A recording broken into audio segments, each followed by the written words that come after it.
Uh, Good evening. My name is John LaFurla, and I have the great pleasure of welcoming you here this evening to this Brody Center Forum. This is going to be a tremendously educational event for me, and I'm sure for you as well. And I'm going to speak only for a minute because my job is to introduce the moderator, who then will introduce the speakers. But I get the pleasure by virtue of the fact that I am both a member of the League of Women Voters. Yes, as a man, men can be members of League of Women Voters. Yay! And I'm also a member of Common Cause. So I was nominated to give the welcome. This way it avoids who goes first problem. So I want to just say that the Common Cause, many of you know, started roughly 40 years ago. It's a national organization that has about 400,000 members across the United States. And Common Cause of Maryland is looking for more members. So please get some information about it or go online and think about becoming a member of Common Cause. They advocate for good government. They're a nonpartisan organization, as I'm sure you know. We're also sponsored tonight by the National Council of Jewish Women, the Annapolis section, and I want to recognize them. And also, of course, the League of Women Voters, which started in 1920, so it's been around a long time since suffrage, since the women got to vote. This is an organization that in which men and women together can work toward nonpartisan civic engagement. And there is information and membership forms for you to fill out and send in your check, of course. No, it's a great group. I also want to recognize Maryland Reporter, which is the media sponsor for tonight's event. So if anybody's here from Maryland Reporter, here he is, right here. Thank you very much. The Norman and Florence Brody Family Foundation provided the seed for these series of social science events. And this started nearly 20 years ago. And it gives me great pleasure to introduce our moderator this evening, Doug Besharov, that's okay. Besharov, thank you, who is a professor at the School of Social Policy. He does research on program evaluation and anti-poverty programs. And Doug has been the moderator, believe it or not, of all of the Brody Forum events going back nearly 20 years. So without further ado, I give you Doug Besharov. John, thank you very much. It's a pleasure to welcome you here on behalf of the University of Maryland School of Public Policy. This is our business school. It's a slightly nicer ambiance, but we're attached right around the edge there. Some of you have been here. Hold it up. Is that a little better? Okay, good. And also, I want to welcome you on behalf of the Norman and Florence Brody Foundation and the forum that we operate. Unfortunately, Florence Brody couldn't be here tonight, but her son Bill Brody is here. Bill, give a shake. John already introduced the three co-sponsors to our group, to our meeting, the League of Women Voters, Nancy Sarang and John. Thank you very much. Nancy, give a wave. Common Cause. Now, I don't know whether Jennifer's here. Is Jennifer? Okay. And Tom Ferraro and Dan, who's up and going to speak, the cleaner. And the National Council of Jewish Women. If you don't have to be a man, hi. If you don't have to be a man to be in the League of Women Voters, do you have to be Jewish? You do not. You see, I don't like to say it, but what's this world coming to? For those, we saw a play last night called Bad Jews. It's really quite interesting. You might want. Did you see it? Oh, hold it up. Jeez Louise, it's a good thing I'm not going to be on this program. All right. John already said thank you to the Maryland Reporter. Thank you again. Well, redistricting, sometimes called gerrymandering, because an early example of a results-driven district was drawn to look like a salamander. And the person who designed it was a guy named Elbridge Gerry. And vice president, yeah. And so it is not surprising that this has a long and venerable history of politicians choosing their voters instead of the voters choosing their politicians.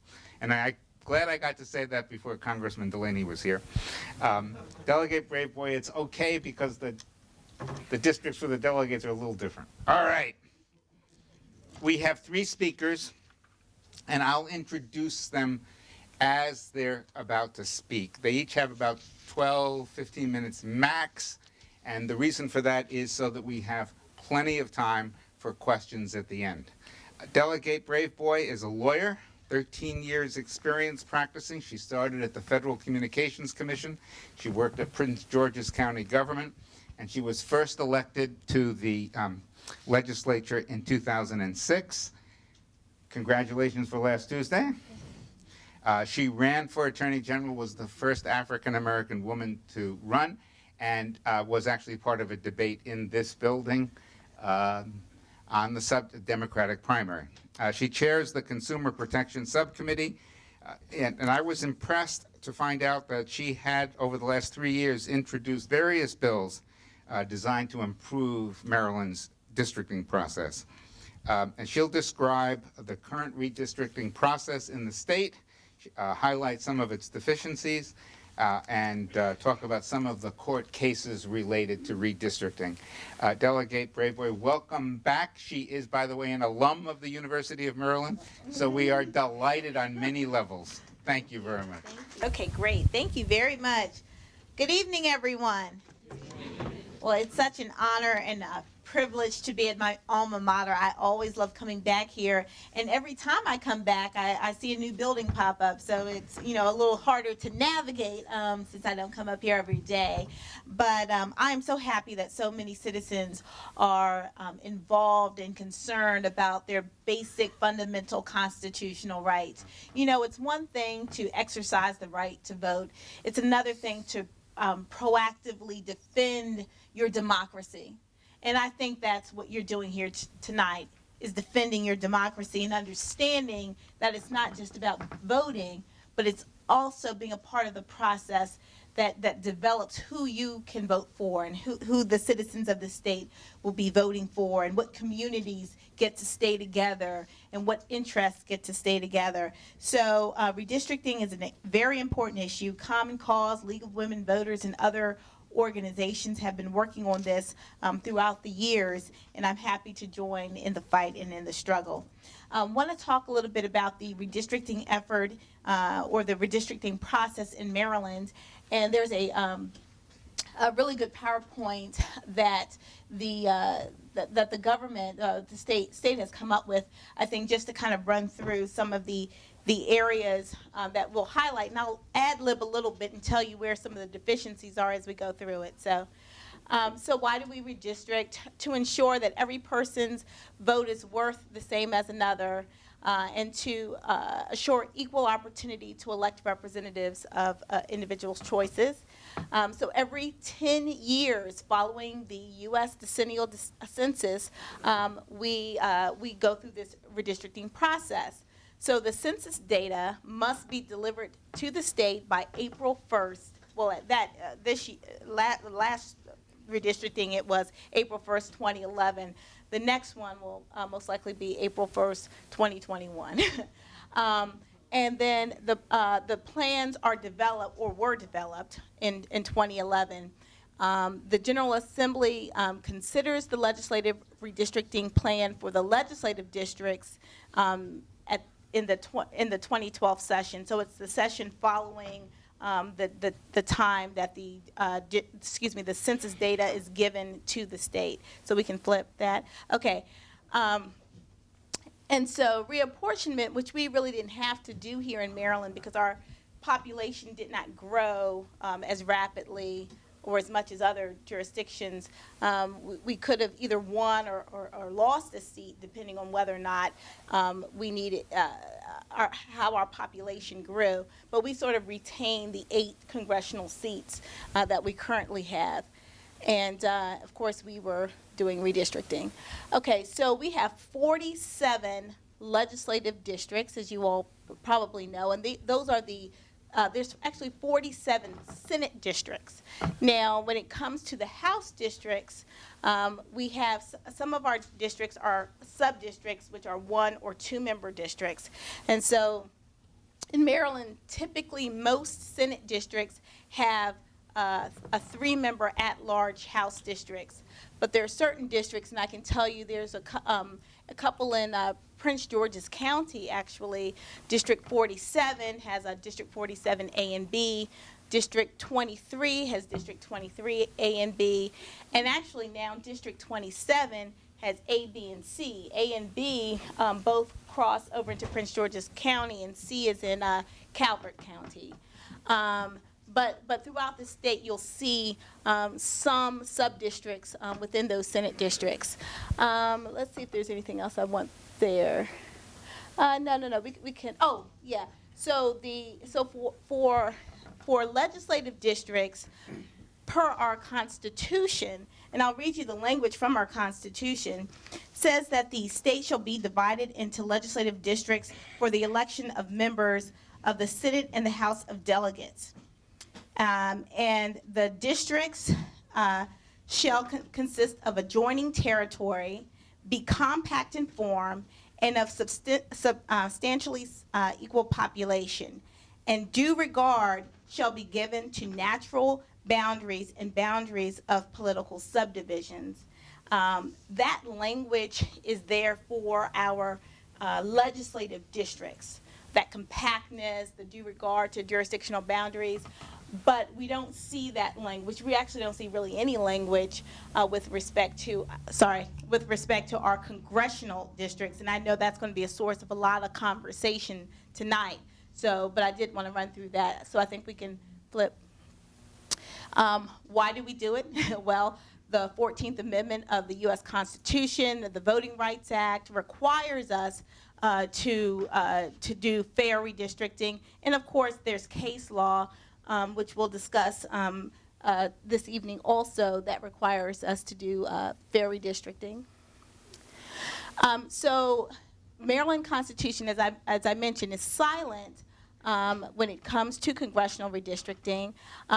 So the federal requirements control. And so essentially what the federal law says is that every district should be the exact same size. Now, practically, that's not going to happen. So there's some deviation, but we can't allow for a lot of deviation. So we try to have the districts within a percentage of each other so that we're not violating the Voting Rights Act, we're not violating the Constitution or case law. So you can flip through that. And so this was the timeline for redistricting. At the time, the governor said that he would appoint his redistricting panel on April 1st, 2011. Well, we know that didn't happen. The redistricting panel was not established until July 4th of 2011. So there was a serious breakdown because we understood that that was not going to provide the appropriate amount of time for the transparency, for the input from the public, but that's what happened. So they told us initially that they think they're going to have a panel established on April 1st, but it didn't come until July. So in May, excuse me, I'm sorry, I take that back. That was, the data was received May 2011. They were supposed to appoint the panel, but that didn't happen until July. I apologize. And so the public hearings actually didn't happen in May and June. It happened after the panel was established, which was, I think they started happening in like September, October. And we had to go back into session to do the congressional map in October. So it really didn't leave a lot of time for the input from the public that we should have had. And so this was their proposed timeline. Really, we didn't do a good job, or the governor didn't do a good job sticking to that. If you can flip it. And so with the congressional redistricting, we ended up going into a special session in I think it was October to redraw the congressional lines. It required us to pass a bill. So the House and the Senate had to vote on a bill, and the governor proposed a plan for the congressional maps that were not accepted by all, but by most, obviously the majority. And so those passed in a special session. And unfortunately, what that did for our state is it left us in a horrible predicament where we had some of the most gerrymandered districts in the country. And in fact, I'll read you a statement from a case that was filed against the state of Maryland. Now, Maryland was able to win all of the redistricting lawsuits this year, or back in 2011 that was filed against it. But I can tell you that Judge Titus, in his concurring opinion, did point out something very interesting, and I want to read the language to you. It said, "It is clear that the plan adopted by the General Assembly of Maryland is by any reasonable standard a blatant political gerrymander."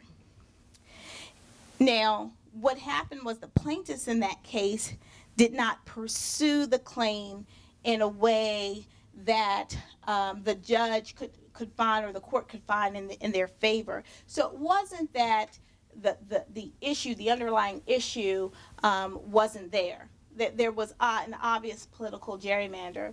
But unfortunately, or fortunately, as a lawyer, I'm always saying fortunately, I mean, we do have standards set up in our court, and we do have, case law, and we try to ensure that there's some uniformity in decisions that are being made.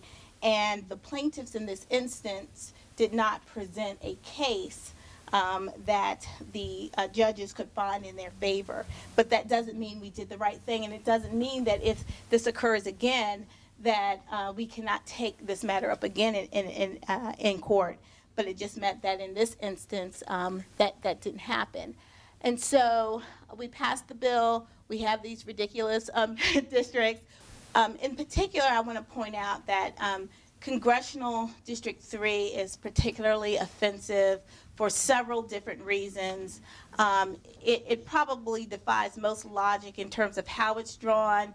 It certainly divides communities of interest, and it egregiously goes into Montgomery County. So the district's actually based in Baltimore and in the Baltimore region, but because the party decided that they wanted to shore up the 3rd congressional district so that there was, no opportunity for fair competition there, they decided to grab Democratic votes in Montgomery County. They grabbed safe Democratic votes, and the reason why I say that is because they picked up minorities, specifically in Montgomery County, in order to make a Baltimore-based district a safe district.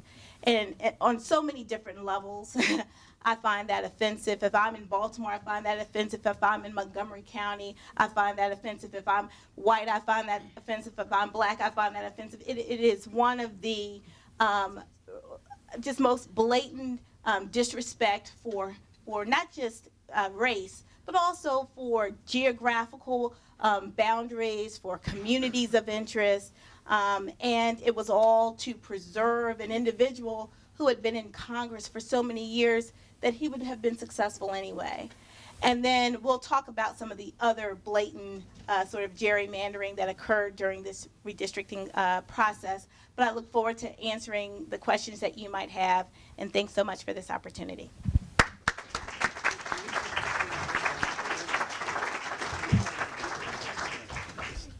Thank you very much, Delegate Braveboy. So I'm delighted to introduce Dan Vicuna, and Dan has red-eyed it to be here. So if you fall asleep in his talk, we won't forgive you. But if he falls asleep in his talk, we will forgive him. Dan's a native of Southern California, and has a long history of work on progressive causes. Before joining Common Cause, he was a staff attorney for the Fair Elections Legal Network in Washington, where he worked on voting rights issues, and he was a coordinator of campus efforts to institutionalize reforms of voting for college students. He also worked at the Alliance for Justice, where he analyzed U.S. Supreme Court cases, and he's worked on congressional campaigns in New Hampshire, state legislative campaigns in California, and the League of Women Voters' Dirty Dozen congressional campaigns. I love it. Dan will discuss less partisan methods that are used by other states to reform redistricting, how those states managed to adopt those reforms and how those reforms are working. Dan, would you like to be up here? I'll go here so I can take a look at Okay. my slides. You take a mic. Well, thanks so much for allowing me to participate in this. The Tame the Gerrymander Coalition has done some outstanding work, I think, addressing, kind of highlighting the problem of gerrymandering in Maryland. And now I think part of the goal of this gathering is to talk about what some of the solutions might be. So I guess we can start in.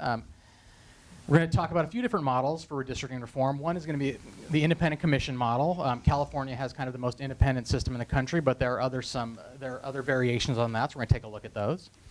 We're going to talk about states like Florida, in which the legislature still draws the lines, but they are restricted in their ability to gerrymander by constitutional requirements. A bipartisan politician commission is also a possibility, and we're going to look at very quickly at New Jersey, how that works. And then finally, Iowa has a unique model in the United States in that a nonpartisan legislative research entity does the drawing of lines, so we'll look at that a bit as well. So before we kind of dive into the models, I'm going to tell you just a few stories about what life was like in California before the Independent Citizens Redistricting Commission was implemented. Just a few, one of my favorite kind of gerrymandering examples of California. You see here a fairly convoluted district here, this dark gray that goes around Hawthorne, Gardena, Compton, and then comes around to the Pacific coastline there. The reason it was drawn like this is the state legislator lived in Compton, but was a horse enthusiast.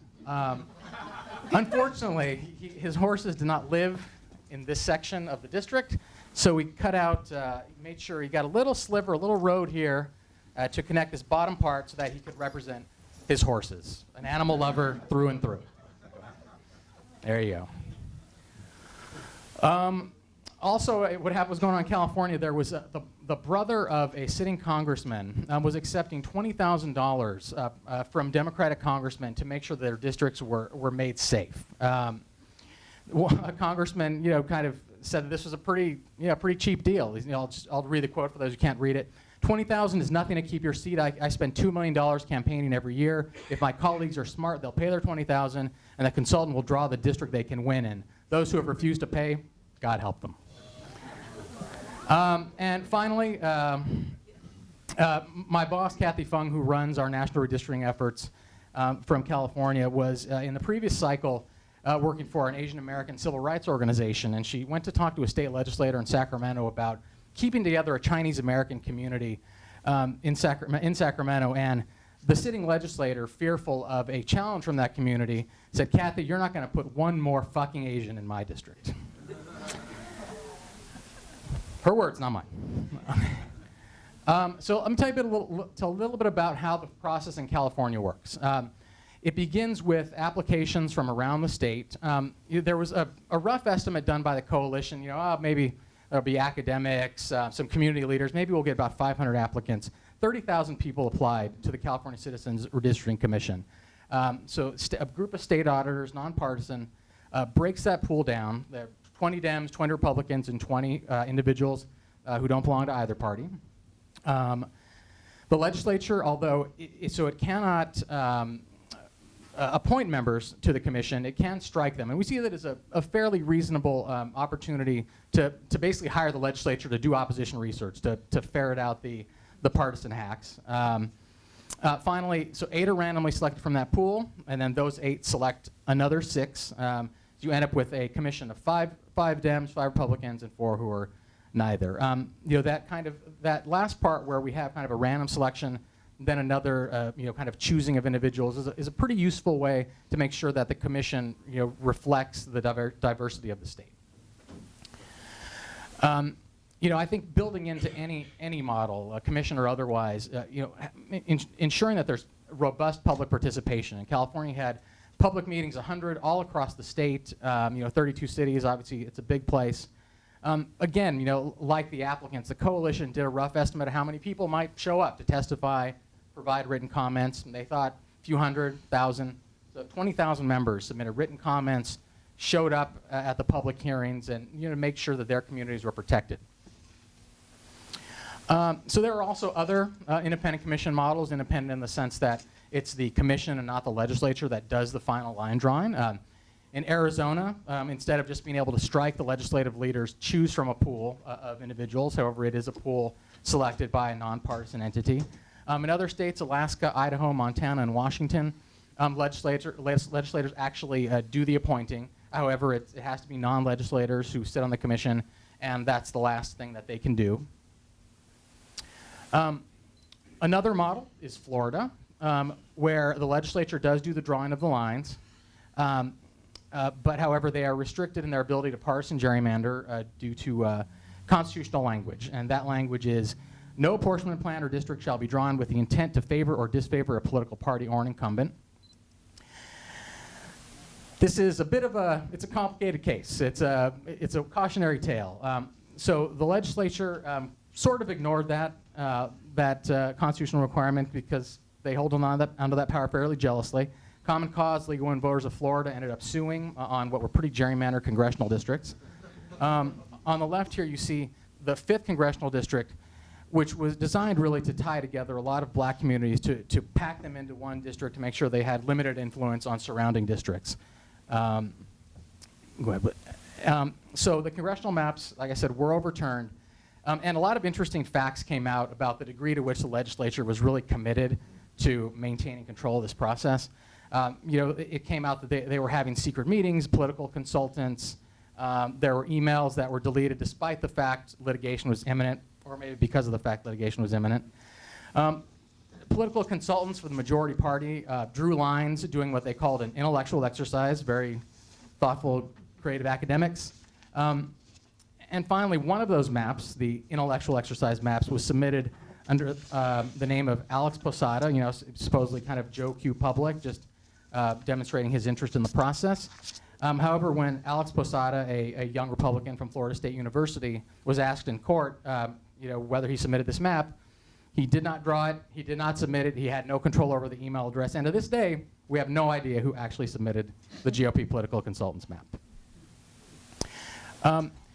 So again, cautionary tale, not written into these constitutional protections was some sort of mechanism for making sure that if the legislature did in fact violate the rules, that someone else would get to draw the map. So the judge overturned the districts, threw it right back to the legislature. So this was the original congressional 5th district, and on the right is what they redrew, and it ended up not being that great.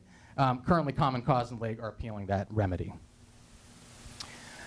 So another option for reform is one that keeps legislators in the process. Maybe just more politically tenable to create a system in which politicians are involved. But instead of letting one party run roughshod over the other, we keep it equal. Both sides, in this case, get 5 appointees. A tiebreaker may be chosen by the state Supreme Court Chief Justice. Another word of caution, though, what you may find is that both sides decide to collude and just turn it into an incumbent protection program. So finally, we're going to look at the Iowa model, which is, like as I mentioned, unique in the country. The Iowa Legislative Services Agency is basically a research arm, nonpartisan, that does research on behalf of legislators, their staff. Since we're near Washington, some of you may have worked on the Hill or know about the Congressional Research Service. It's basically the equivalent. And it's actually been a fairly successful model, one that a lot of our states, Common Cause states around the country are pushing, where there's no ballot initiative option. The legislature actually has an option written into law to reject a map. They can strike down, up or down, 3 maps, and then just take it upon themselves to draw it. But in the 4 redistricting cycles since this was implemented, they haven't taken advantage of that power. All right. Let's skip for time reasons and this one. Okay. So just a little bit of the, there's a little bit of research on how a more independent process has gone so far. Some research has shown that there's increased voter confidence in states that have a more independent process. Voter turnout and knowledge are higher. And there are also a couple measures, partisan bias and electoral responsiveness, that go to the degree to which a state's votes translate into seats in the legislature. Those numbers are both, they're better for the voters in states with an independent process. So it's really positive effects, and a lot of good options for Maryland. Before I close out, I just wanted to make a plug. Common Cause is sponsoring the first annual Common Cause Democracy Prize, and this year's inaugural prize will go to the best, lawyer, social scientist, students to basically come up with a new standard defining partisan gerrymandering. Supreme Court has said that you can challenge partisan gerrymanders, but nobody's successfully done it, and we want to provide litigators with the tools to make that happen. So if you want more information, you can email me, contest@commoncause.org, on our website, commoncause.org/gerrymanderstandard. There's cash prizes and also publication in Election Law Journal, which is kind of the premier publication in this field. So we'd love to hear your ideas. So thank you.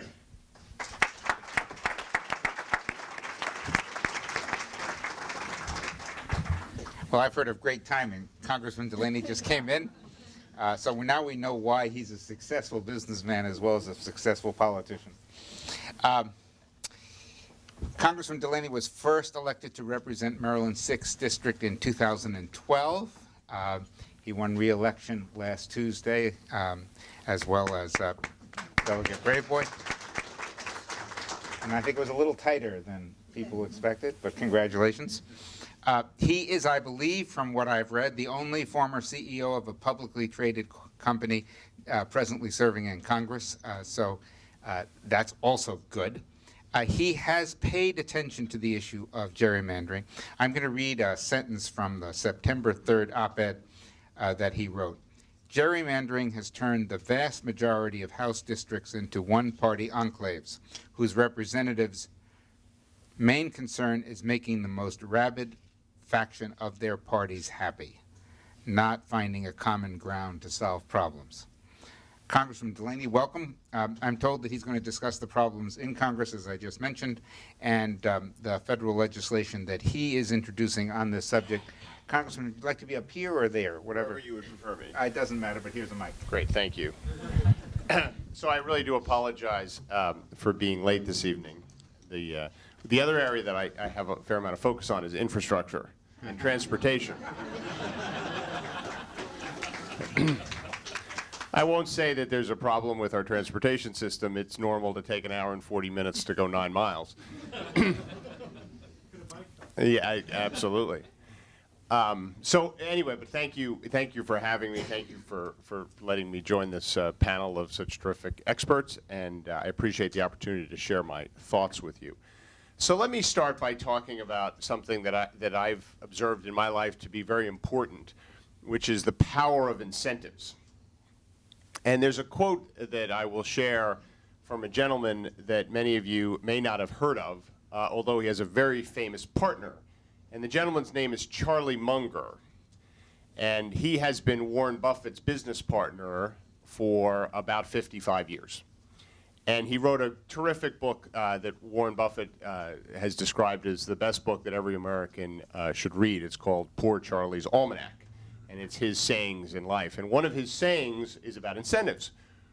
And he says that he's never met anyone in his whole life who appreciates and understands the power of incentives more than he does. And then he goes on to say, and yet every year he's underestimated them, and he's 90.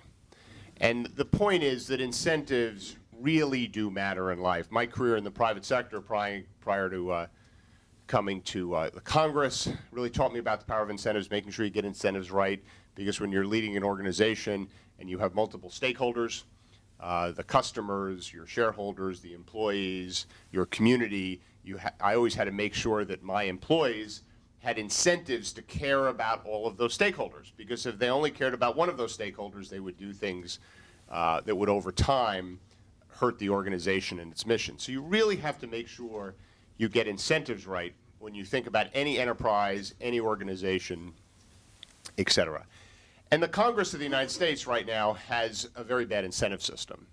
And that's because of the gerrymandering process that's gone on in the redistricting. And in fact, about 80 to 85% of the districts in the United States are considered safe districts, which means there is no real challenge during a general election. So some estimates as much as 85%. This year is probably closer to 80%. My district is not one of those districts. When I won and had the privilege of serving my first time in office, many more Democrats voted in my election than Republicans.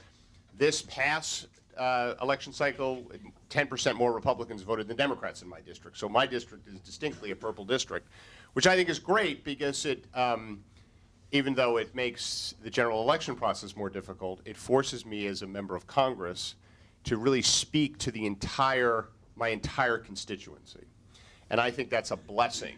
And if you think about stewardship, and we've been given a great privilege to serve in the Congress of the United States and represent 800,000 people, we should really talk to every single one of those people, no matter what their ideological perspectives. We should tell them what we're doing, and we should try to convince them that what we're doing is the right thing, and we should really listen to their perspectives, and it should inform what we do.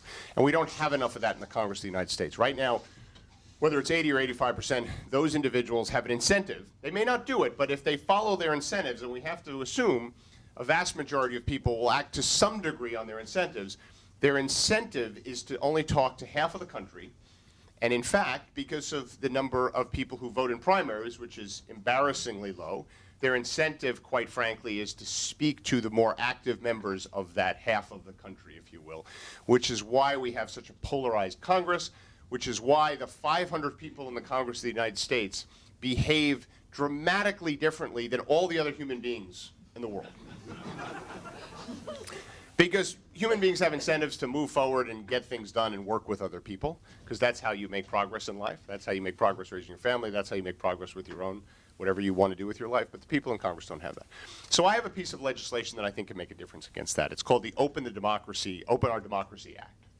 And it does three things, and I'll talk about them from kind of the least controversial to my mind to perhaps the most controversial.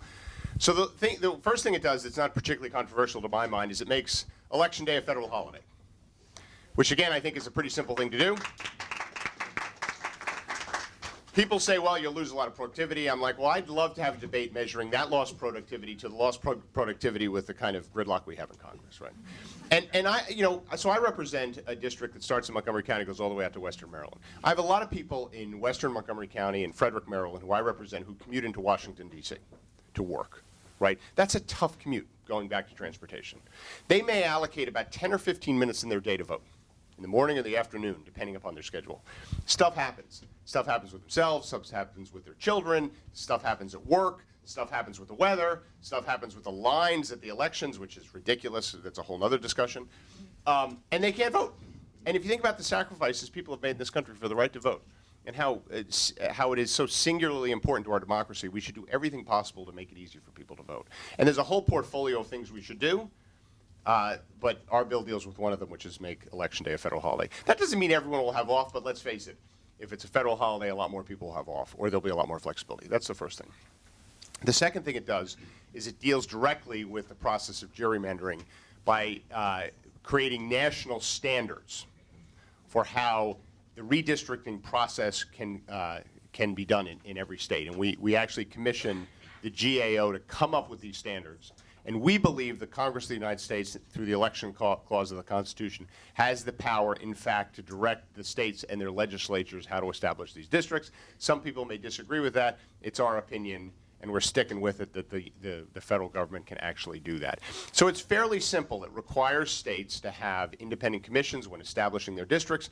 I think there's a fair amount of evidence, including in the biggest lab experiment of them all, which is the state of California, which implemented this process 2 years ago, that the California legislature, in fact, is getting more constructive. Now, it's a pretty low standard. Someone used to say to me, that's like jumping out of first floor windows. But there's a lot of evidence that it's working. It hasn't really changed the congressional districts all that much. There's a little bit of a tailwind there. But I really think it's important that we have independent standards and that the redistricting process is done on the level, which right now, quite frankly, it's not done on the level we know. Both parties are totally guilty of manipulating the system for their own benefit. And so that's the second thing it does. Again, that's controversial with some people, but again, I think that's clearly the high ground. I think in the fullness of time, people will look back and say, I can't believe they used to do it that way. One day we will do it right. And the third thing it does, which is probably the most controversial, but I also think is important, is it makes all primaries open primaries. Open primaries. So there's not a Democratic primary, there's not a Republican primary, there's one primary. And everyone runs in it, and everyone votes in it. And the top two vote getters go to this general election, right? and that general election occurs hopefully on a federal holiday. But you know, what I like about open primaries is it gives everyone a voice, including independents. One of the problems we have here in Maryland is independents can't vote in primaries. In 2000, 12% of the population in Maryland was independent. Today it's 20%. Independents are the fastest growing kind of political party in the United States of America. It makes sense. Each party feels, let me say it differently, the citizens feel very disconnected with these political parties. There's a strong libertarian streak going on in this country. We tend to think of it only as Republicans, right? But it's equally so with Democrats, right? They feel like, for whatever reason, and there's a whole long list of reasons, government is not serving their interests. Whether they feel like government is regulating them too much or taking too much of their tax dollars or fighting wars they shouldn't have fought or spying on them in ways they don't want to be spied on. Whatever it is, the people's opinion of government right now is really low. They view the parties as representative of that government, and therefore they're becoming independent. So, and these people, by the way, now can't vote in most primaries in this country. It's crazy. And so I also think open primaries will allow more people to have access. They'll allow for a more fulsome debate. As a practical matter, most of the general elections will be a Democrat and Republican based on the way the country is currently kind of allocated by party. But there will be some of these very gerrymandered districts that are very one-sided, right, that the people running will be forced to talk to all of the population. I think at the end of the day, what I'm trying to do is get the best representation possible for the citizens of this country. And the best representation is one that feels like they wake up every morning and report to every single person they represent, not just the people who happen to have a certain party affiliation next to their name. And I think that's really, really important, and that's why we think this legislation will make a difference. I think it's also incredibly important for solving the big problems and pursuing the big opportunities that are in front of this nation. Because to me, the right answer on so many areas of public policy is found by identifying the best ideas, no matter where they may reside. And there's so many solutions in this country and so many opportunities available to this country that could best be solved and pursued if you took the best ideas of the progressive movement and the best ideas of the conservative movement, right? Neither party has a monopoly on great ideas, right? And as Victor Hugo said, there's nothing more powerful in the world than a great idea. And each party happens to have some good ideas, to my mind. But right now, because of the gerrymandered system, because of the one-sidedness of so many of these districts, people feel like they're punished if they even acknowledge that the other side has a good idea. And I'll close with an example. I've got a really bipartisan infrastructure bill. I got 50 Democrats and 50 Republicans on it. Builds a lot of infrastructure, but it doesn't create new taxes to pay for it. We basically provide an incentive for private corporations to invest in it. This panel's not about my infrastructure bill, so I'll leave it at that. But it does have 50 Democrats and 50 Republicans. You know, when I'm trying to get members to join my bill, I'll go to people in very one-sided Democratic or Republican districts, and I'll say, what do you think of this idea? They're like, that's a really good idea. I'm like, would you like to join the bill? And they're like, if they're a Democrat in a really safe district, they'll be like, well, you have a lot of Republicans on that bill. I said, well, yeah, that's a bipartisan bill. And they'll be like, you know, that'll look bad for me in a primary. Same conversation with Republicans in one-sided districts. You want to get on this bill? I really like it, but you've got a lot of Democrats on that bill. I'll be accused of being, quote, in bed with Democrats in my primary. So that's, you know, in my own experience running for a district that was created as part of the last redistricting process in Maryland, which was probably not on the level. I know I'm going out on a limb. And hearing from my constituents, and then me seeing it, you know, being animated in the Congress, working through legislation, has really made me passionate about this issue. So thank you for having me. I see my time is up, and God bless you.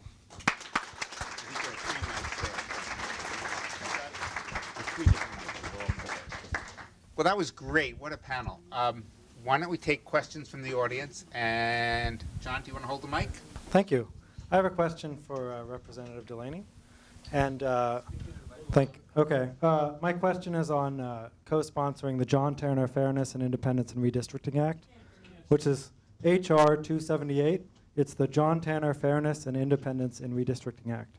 And it's currently got bipartisan support. There's only about a dozen sponsors so far, but I'm wondering if you would commit today to co-sponsoring the John Tanner Fairness and Independence Act. And you know, the only other representative of Maryland that signed it is Van Hollen. So is this on? It doesn't sound like it's on. So, look, I'm not going to commit to signing today because, the truth be told, I'm not completely up to speed with everything that's in it, and I don't commit to sign anything unless I've really read it and understand it. Is that the bill that creates kind of a multi-representative districts? It establishes a system in all 50 states for independent redistricting commissions. Got it. Well, that sounds like it's if that's what it sounds like, which is my bill, the Open to Democracy Act, has 3 components to it. If it's substantially similar to my redistricting component, then I'm all in favor of it. But I can't honestly tell you here that I know everything that's in the bill, so it's hard for me to commit to be on it. I'll give you some. Yes, we can look it up. So, thanks. Congressman Delaney, thank you for being here. My question to you is with Feel respect free if you wish to introduce yourself, but you don't have to. with respect to your particular bill.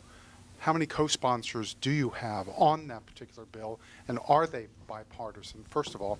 And second, with respect to point 3, with respect to your particular bill, you said that what it would do, it would create a situation where you don't have to necessarily identify the party with whom you are associated with.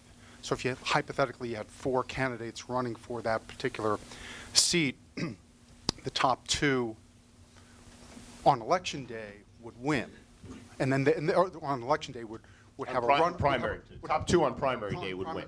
And then those 2 would you would have a race between those 2. They'd be a runoff, right? So, but my question is going back to the primary itself. In today's situation, there are very few individuals that choose to come out on primary day itself, and that's when you actually notice with whom the individual party with the party that they are associated with. If you take away the party affiliation of those specific individuals on a primary day, it would seem to me, and again, I don't have any basis for this, but it would seem to me that you would have even fewer individuals coming out on primary day. So, frankly, it might encourage even more of an extreme situation on both the left and the right. Right. So there's not, the concern, I think there's 2 concerns you raised. The first is, will this system, these open primaries, result in even lower turnout during primaries? There's no data to support that. Where they've implemented these open primaries, they have not seen a reduction in participation. In fact, they've mostly seen an increase in participation. So I think that's the first thing, and I think it may create a little more excitement for the primary because there's a little more game theory going on in these open primaries that people have to be aware of, and so I just think it'll make it a little more interesting for people. As it relates to their affiliation, I tend to think, and again, all we can do is look at where the system exists, and it does exist. People will identify or self-identify what party they're in, right? Because that's really the only chance they have of they may self-identify as an independent, but they probably won't be able to get away with saying, I'm not going to tell you what I am, right?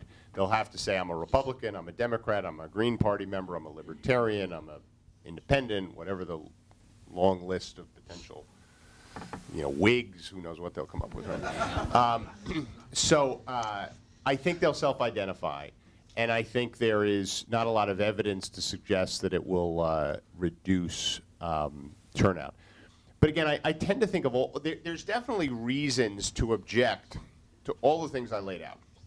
Election day, a holiday, well, lost productivity. Gerrymandering, I mean, isn't this just for all states' rights? Things like these open primaries, what will that do? I think we should think about this as coming at this from a situation where there's almost 0 cost to experimenting, right? The system right now is so bad that the worst thing for us to do is to take a bit of a perfect is the enemy of the good approach to this, right? Because we really have a system that is performing, to say it at a suboptimal level I think is an understatement. So I think the data we have suggests that some of the things you're concerned about won't happen. But I also think we have to hold this to an appropriate standard, which is, if you look back over the history of this country, the problems we face as a nation right now, in my opinion, don't even compare to some of the problems we faced historically. And I think the facts favor that view. In other words, I think the facts favor the optimist. But where the pessimist can win the argument is they can rightly point out that government has never functioned to a lower standard. So while the opportunities may be greater and the problems may not be as significant, the ability of our nation to do what it needs to do to either pursue those opportunities or overcome the challenges may in fact be lower than it's ever been. We actually have a little bit of experience here. Dan, of course, is from California, and California has a plan a little bit like that. Dan, do you want to talk a little bit about what the last 2 cycles have been like? Well, in addition to California implementing an independent redistricting commission, it also simultaneously introduced an open primary. I mean, I think we're still looking at what. Oh, sorry. Okay. So, in addition to the independent commission, there's also a top 2 primary in California. It resulted in a number of incumbents either deciding not to run or being defeated more than the national average. And at least anecdotally, and again, I think there's more research to be done. There's evidence that Sacramento is a more effective place. I think California had a reputation for being somewhat ungovernable, going years without being able to pass a budget. The most recent budget was not only passed on time, but there was a budget surplus. So I think these kind of both redistricting and primary forms might work in tandem to make a more effective legislative body. Christiana Logan-Smith, ignorant citizen. You mentioned in your speech, I know there were a number of court cases brought over the last Maryland redistricting, and you said that none of them was brought in such a form that the judges could find in their favor. Is that because of faults in the law, or just none of the litigants was clever enough? Well, I think that perhaps their counsel did not research case law properly and bring the proper complaint.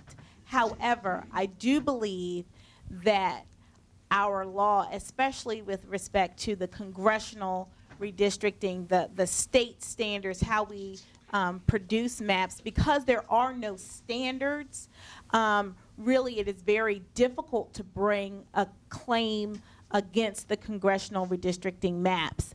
So unlike in our Constitution, when it speaks to the compactness and due regard to political boundaries for state legislative districts, we don't have that type of language for congressional districts. And so the litigation, therefore, will be more narrow in terms of the claims that can be brought. And they're more difficult claims.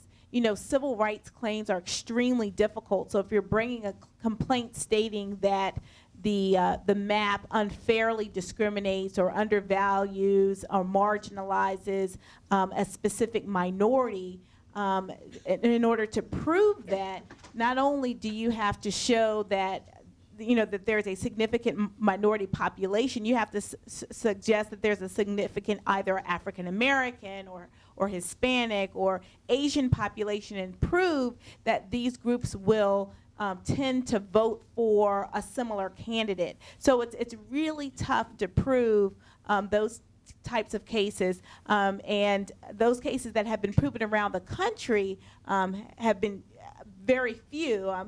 We've seen a couple in recent years, but very, very few.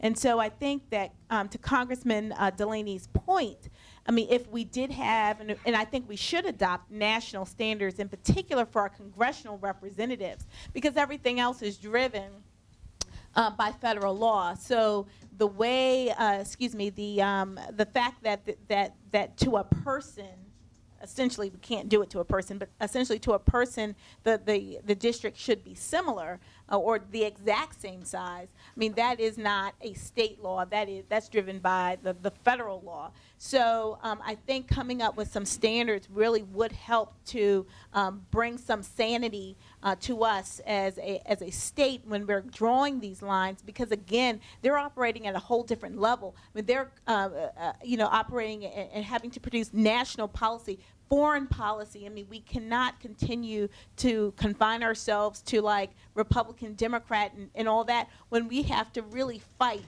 for America's stance in this world. And we're not able to do that if we're fighting each other over, well, you're a Democrat, you're a Republican, you're a Libertarian. It just doesn't work. And I think particularly at the congressional level, we need to have some type of uniformity. Let me just make one more pitch for the writing. You want to help litigants out there create a new standard for gerrymandering. Again, commoncause.org/gerrymander standard. Give them some tools.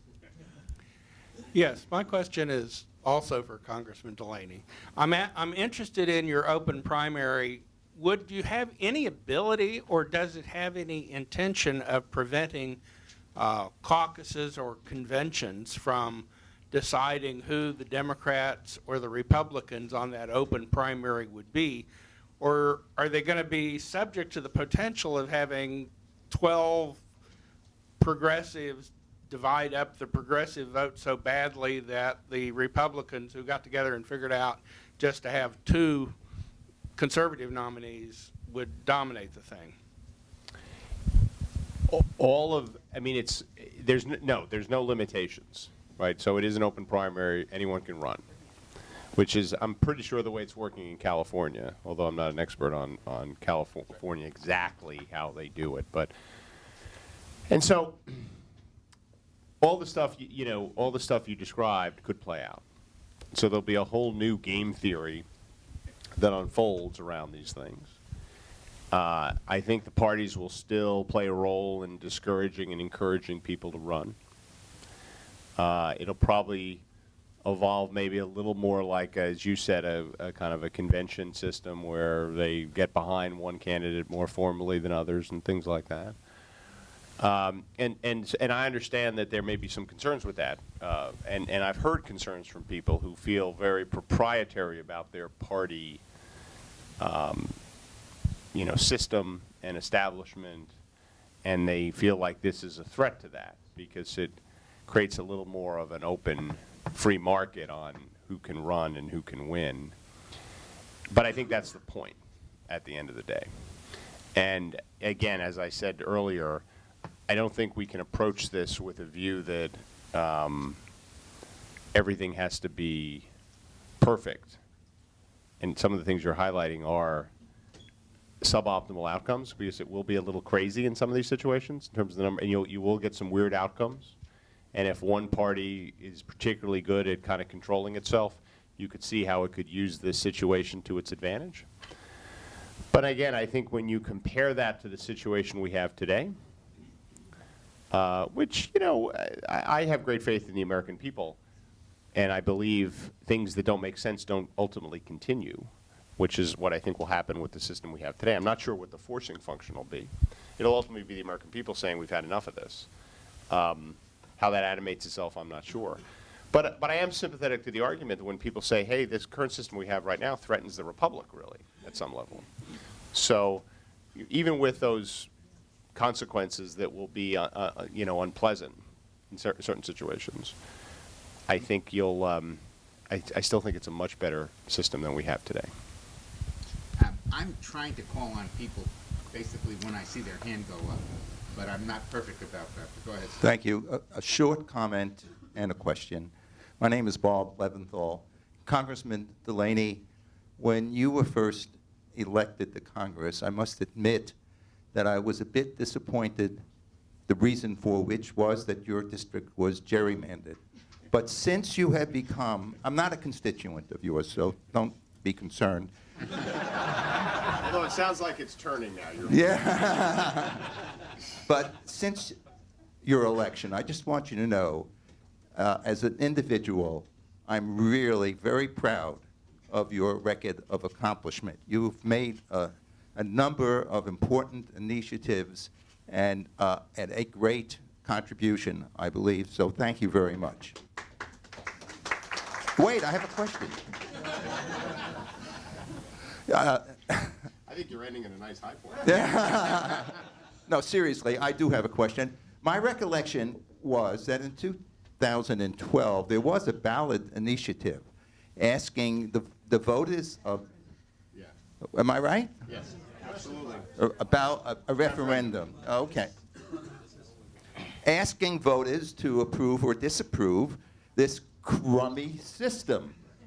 And unfortunately, because of the way it was worded, I think, they voted to keep this horrible system. Anybody want to comment on that? Let me just say, I was one of probably 3 or 4 Democrats who voted against the congressional redistricting map. Okay. Now, I, for one, was thrilled when Congressman Delaney won because I didn't know him. In fact, I'd never spoken with him, but I was thrilled because what I understood was that those who drew the map did not have Congressman Delaney in mind. I mean, this map was not only drawn to increase the chances of electing a Democrat, it was drawn to increase the chances of electing a certain Democrat. And I think that was outrageous and egregious. And so I think what we have is someone who is independent, who's thoughtful, and because he represents people of varying viewpoints, I think he is the type of leader that will bring this country together. So I'm excited about that. But the process itself is still broken. The only thing that was on the ballot is whether or not to support the map. And the map is a bill. And because it's a bill, a legislative initiative, a bill, and that's really important because I have to talk about the state legislative redistricting process. We can always, or the citizens in the state can always petition a bill to referendum. But I think the language, as you pointed out, was confusing. Even my mother called me and said, can I vote against this? Because it says it's the, it's the constitutional requirement. And I'm like, Mom, vote against it. No. But I understand and I agree with you. And I think that Common Cause and others, I mean, doing this type of voter outreach and citizen outreach is so critical because the next time we do redistricting, hopefully we get it right. But if we don't get it right, I think we'll have a much more involved citizenry in the process. And hopefully we can strike down maps that are not. But the legislative process we have to fix in Maryland. Let me tell you, not only do we need to establish standards, whether it's now at the national level or push for standards at the state level with respect to how the congressional districts are configured, but the governor in Maryland is one of the most powerful governors in the country because when it comes to drawing the state legislative lines, our Constitution allows the governor to present a plan. Now, remember, he selects the redistricting commission. They propose a plan to him. His redistricting commission, I say his or hers if it's a female governor, it's really their commission. And they stack the deck to make sure that their outcomes are realized. And so when that plan is presented on the first day of the General Assembly in the year after the numbers are given, if the legislature does not act within 45 days, if the legislature does not act, guess what happens? That plan becomes effective, and that is the law of the land. But it is not a bill, okay? And so the citizens cannot petition it to referendum. So that's a huge, huge problem that we have in our process. And so that's something that we have to work on. I've sponsored, and I know that many of you have come down to testify on a bill just to simply say, look, let's just have a commission to study the redistricting process. Do you know it doesn't get a vote in the House? Because I think that there is a willingness for people in the legislature to at least look at it. Let's at least study it. Let's at least see what else is out there. But it never has gotten a vote in the House. Well, because I had the votes in the House, but unfortunately, the process that those who are in control of the process can control whether or not a bill actually will come out of a committee and be presented on the floor. But this is why we are here to take back our democracy, to be active, to be engaged, and I'm so proud to be on the panel with these gentlemen. So, Question over there. Yes, I wish to question the consideration of congressional districts 3 and 6. I think it's been straightened out a little bit. But this card, for instance, they all have. Sorry, we were trying to get the map up so we could show. It's all, this card that we have refers to Congressional District 3 for gerrymandering. John Sarbanes was the congressman. John Sarbanes is still the congressman. He was not benefited by redrawing this awfully shaped Congressional District 3. But John Sarbanes' District 3 was not involved in gerrymandering, in my opinion. I question that. It was District 6. The governor and General Assembly definitely did a grand job of gerrymandering in District 6. And we have 7 Democratic congressmen rather than 6. And I think this ought to be very clearly delineated. It was District 6 and not District 3 that was gerrymandered. I think when they, I think when they gerrymander, since it's a map and it's all interrelated, it all kind of goes together, in my opinion. Because one of the congressional district, the 3rd congressional district, has been voted the most gerrymandered district in the United States of America, and right. If you look at them, if you were to apply the kind of independent standards that people would apply to coming up with districts, it fails the test more severely than any other district does. Just if you look at how that looks, do you have the map there? Yeah. But it Yeah. wasn't gerrymandered. It wasn't, the lines weren't changed for political advantage. That- And that's the definition of Yeah. gerrymandering.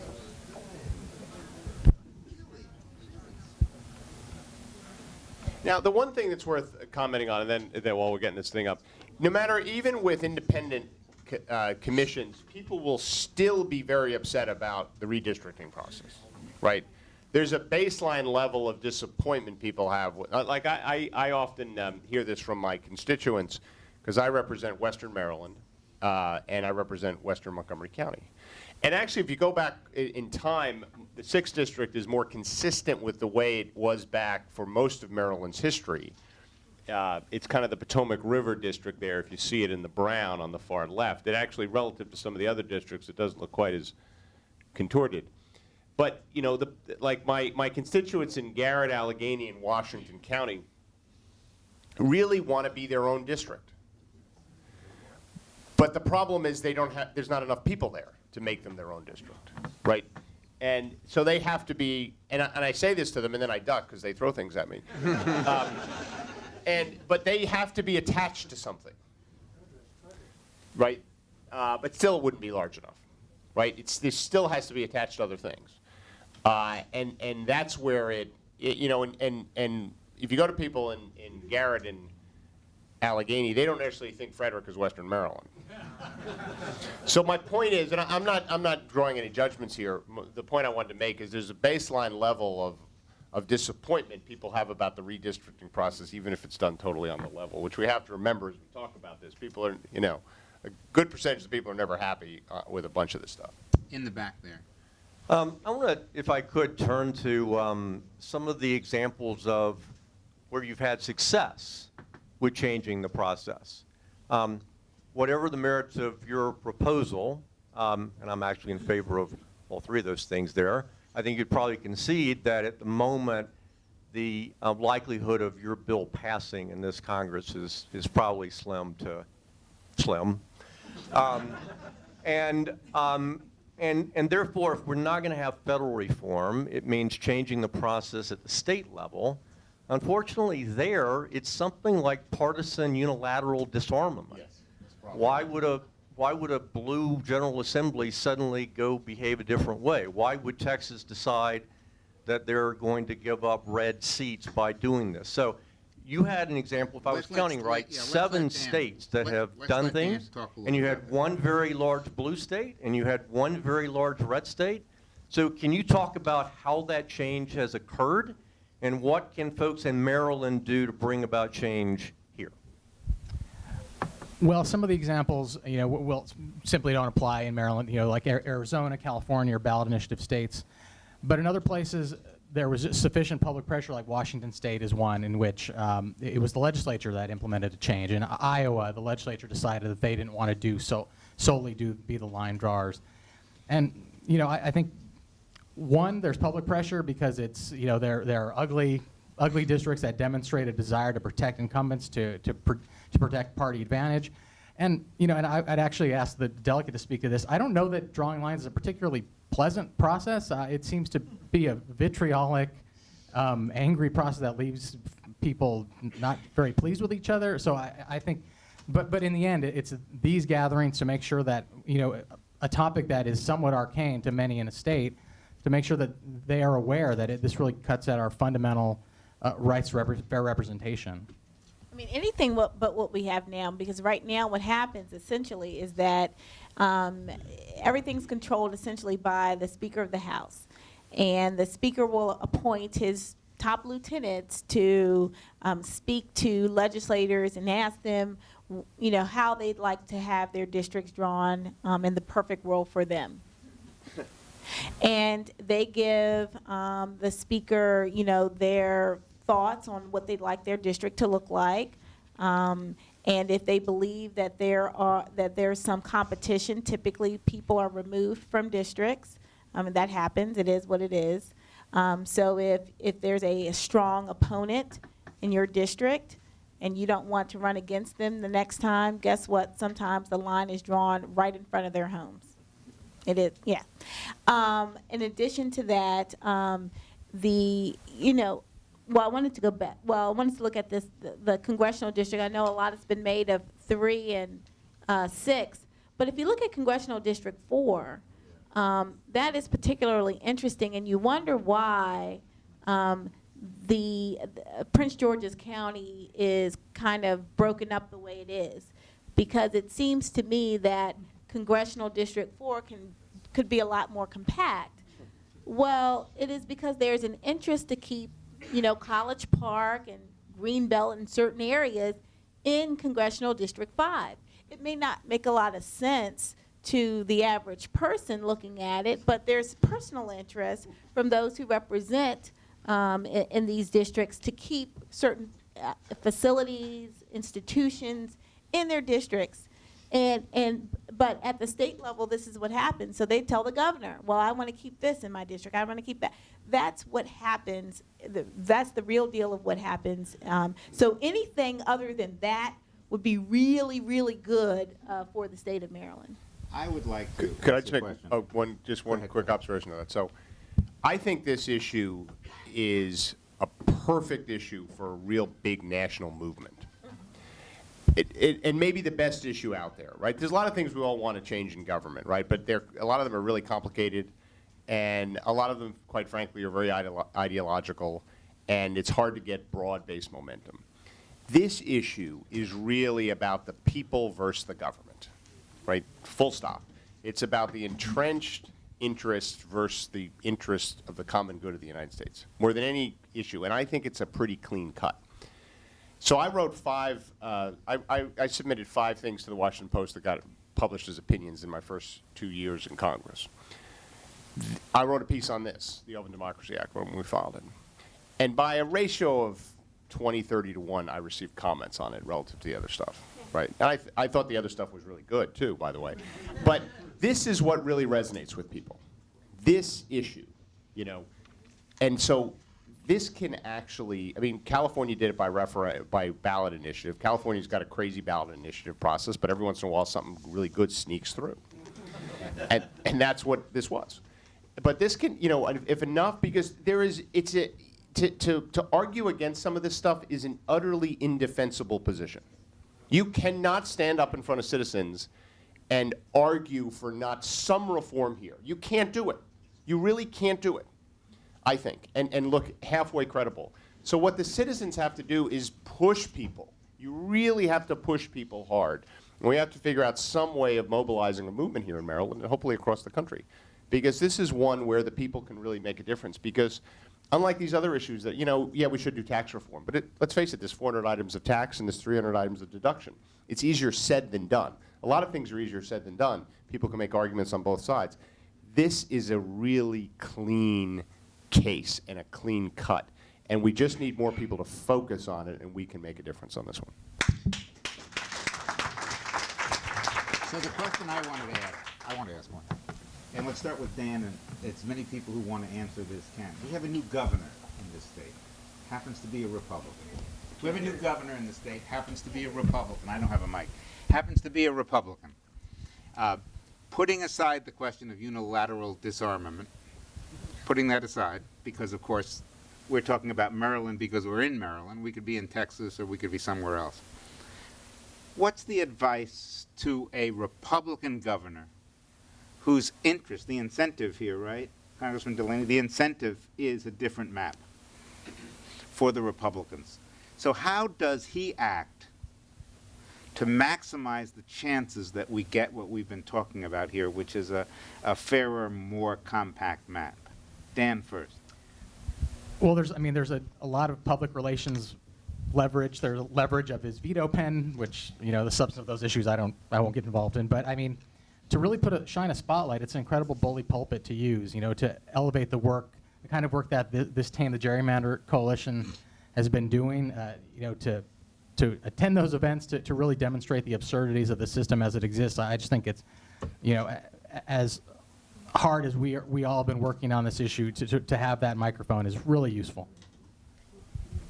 The governor has the ability to actually issue an executive order establishing commissions in the state. So I think the first one he should establish is a commission to study redistricting, since clearly the legislature hasn't shown the desire to want to pass a bill establishing the commission, but establish a commission, make it bipartisan, invite groups like Common Cause, League of Women Voters, and others who have an interest to be a part of that commission, to at least look at how we do the redistricting process here in Maryland, get public input, hold forums in the community, and then perhaps propose some changes in the next legislative session following the work of the commission, so that we can have some real reform here in the state. So I used to be a trial lawyer, so let me ask the second question, Delegate Braveboy. Besides you, how many Democrats in the state legislature would support the governor if he did that? Well, I think he has as I think you said, a bully pulpit, because right now this is, look at what happened in this last election. Now, I am a Democrat, and I looked at what happened not just in the governor's election, but also throughout the legislative districts. We lost some very key Democrats. The chair of the Appropriations Committee. These were some tough losses for the party. But I think what it also suggested is that we have not really paid attention to those who we are supposed to be governing. And they don't really care a whole lot about whether you're a Democrat or a Republican or independent or Green Party or this or that. They care about the issues that are affecting them, the pocketbook issues. And so when you have more sanity coming to a redistricting process, when you have people who are going to be more responsive to their districts, I think you end up having a stronger party. You end up having a stronger state. So I think that people in the Democratic Party right now understand that we've lost our way, and we have to get back to the business of actually representing the people's interests. So I think you will find now, more than you would have maybe a year or two ago, an interest in something like this. Congressman Delaney, is the next op-ed Delaney Hogan?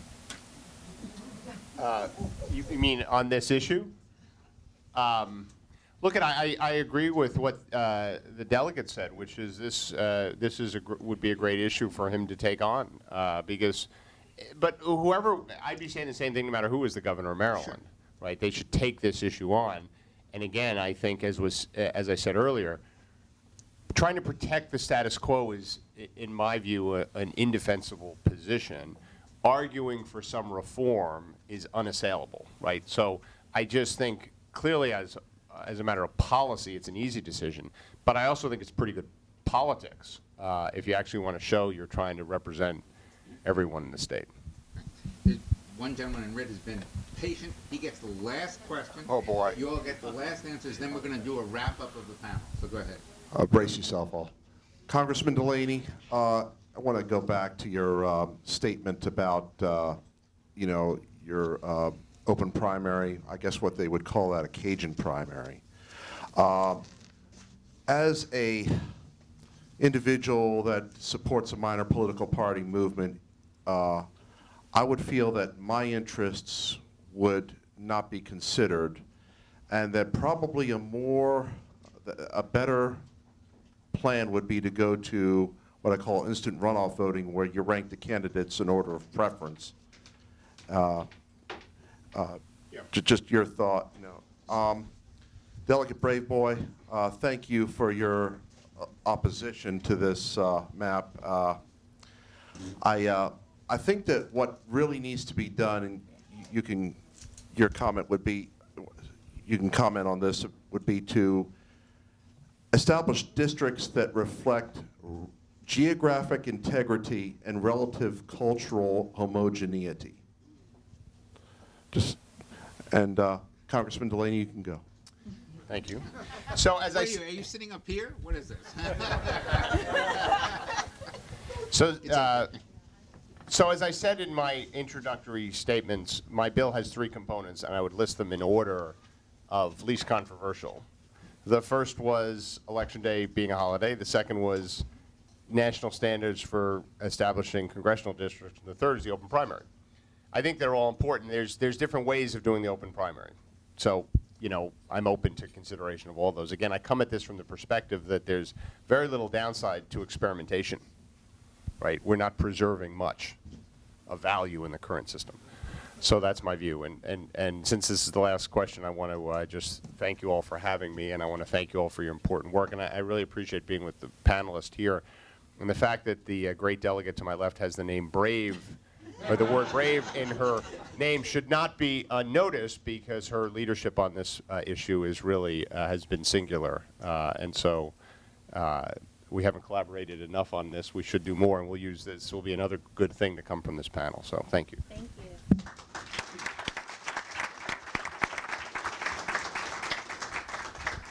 And, I did run, as was mentioned, for Attorney General in this last election. And so I won't be returning to the legislature next year. However, these issues I will continue to work on, and I look forward to working on them like you, as citizens who are interested in protecting our democracy. But with respect to, what these maps should look like, I think you're absolutely right. And when it comes to the congressional districts, we don't have standards. I think if we can't get them on the national level, let's be a model for the nation and maybe work on something at the state level, because most of these districts, we could actually achieve the goals of the party, I guess. That means, expanding, as much influence as we can.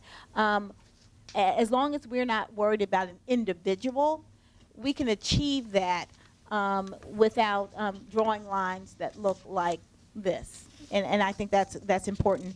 But the other part of that, you talked about the cultural sensitivity. Well, we have something called the Voting Rights Act. We have the Equal Protection Clause. And so we do have standards that we must meet when we're drawing lines to protect the voting interests of those who may be minority in the population. And I don't think we don't give enough regard to those interests. And so that has to be a part of the discussion for the next redistricting effort. But we're starting now. And I think if we start now, we work hard, we get a redistricting commission in place either by the legislature or by the governor, and we start developing those recommendations, I think by 2011, we should hopefully get it right. Or 21, sorry, that's right, 2021. I'll just close by saying, I think, as the Congressman mentioned, the arguments in support of the status quo, allowing legislators to choose their voters instead of the other way around, are really destined for the dustbin of history. And I think if we keep doing this work, keep flashing a spotlight, making sure that the folks know that this really affects their fundamental rights of fair representation, I think we can get there, and I see that future. So thank you to all of you for your participation and being here. And on behalf of the University of Maryland, the Brody Policy Forum, Let me say thank you first to the wonderful panel. Besides everything else, we ended on time. That's important. And I also want to thank the League of Women Voters, again, Common Cause of Maryland, and the National Council of Jewish Women for helping us put this panel on. And I am told that besides some leftover munchies, there's coffee and sweet cookies. So thank you.